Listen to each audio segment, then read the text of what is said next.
আসসালামু আলাইকুম। দেখেন আসলে আফরিন শুভ ভাই মানুষের সাথে কতটা একটা ভালোভাবে মিশে, দেখেন এই যে তার সাথে ছবি তোলার জন্য কতগুলো মানুষ একসাথে দেখছেন, এই যে মানে যতগুলো লোক আছে সবাই এক ওয়ান বাই ওয়ান তার সাথে ছবি তুলতেই আছে, মানে তার ভিতরে বিরক্ত বোধটা না। একটু ভালো করে দেখেন, এই যে আফরিন ভাই দেখছেন, এই যে দেখেন ভাই, এই যে দেখছেন মানে একের ভাই ভাই ছবি তুলে একটু সরিয়ে যায়, যেমন দেখেন এই যে একের পর এক ছবি তুললে মানে ওয়ান বাই ওয়ান, দেখেন ওয়ান বাই ওয়ান সবাই এই ছবি তুলতে।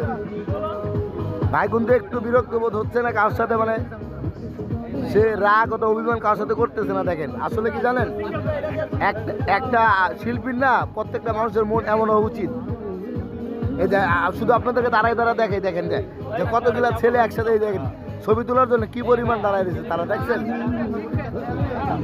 দেখেন শুধু দাঁড়ায় দেখেন আসলে আফরিন ভাইয়ের সাথে মানে কি পরিমাণ ছবি তুলে, দেখছেন মানে শুধু দেখতে থাকে।